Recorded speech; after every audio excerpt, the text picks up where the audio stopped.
So this week in the book on in chapter 3, page 79, there's a little article called Sociology in Your Life.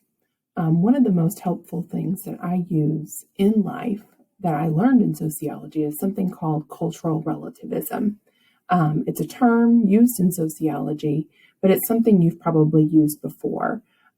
Basically, the definition is when you're looking at a different culture, or you're looking at someone who lives in a different place or maybe does something differently than you, that you understand them or look at them objectively. No judgment. You just try to view and understand what's going on, or maybe not even understand, but you try to view and observe what's happening without judgment. And the reason for this is that each culture has a different way of doing things, different behaviors, different cultural preferences. And so their behavior, although it may be strange to us, or the things that they eat may be strange to us, but they're culturally based. So in this Sociology in Your Life, is a really quick story about someone who worked in the Peace Corps that was sent somewhere to build a well. So what happened is this person, it was a woman because there's references to she in the article, traveled to a distant place to go to some sort of village to build a well. They were given a budget, a schedule, and the villagers were supposed to help her with it.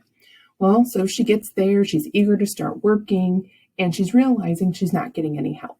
So she goes to the villagers and she's like, I don't understand, we're here to improve your they're getting their water from a stream or something at the time. People were getting sick because they were drinking dirty water. It's where they wash their clothes, where they took baths, and they're drinking this same water.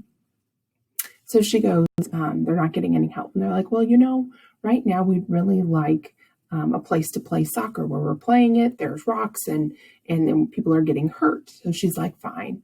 Let's do a compromise. So if, I help you build this, she used some of her money from her budget. They improved the soccer field and the villagers were happy.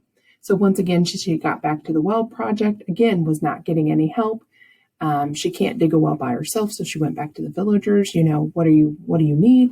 Well, this time they said, well, we really want a bridge to go across the stream so other tribes can come here and play soccer.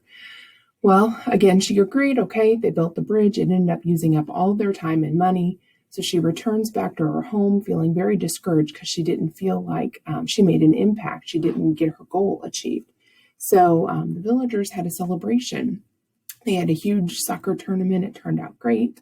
They invited her back to the soccer tournament. And what did she find? Lo and behold, in the middle of the town was a well. She was dumbfounded, did not understand how this happened.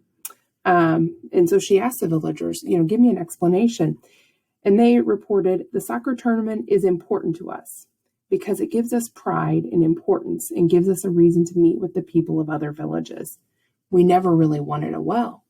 So she's like, well, why did you build a well? Because you wanted a well. And so a way of thanking her for her service and her time and helping them get a soccer field and a bridge, they built her a well.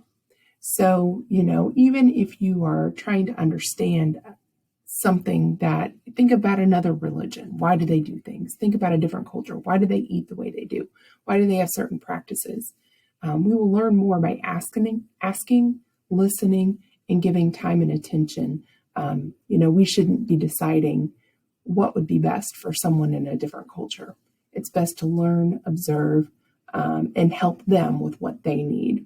That's what cultural relativism is. So it can be used in your everyday life.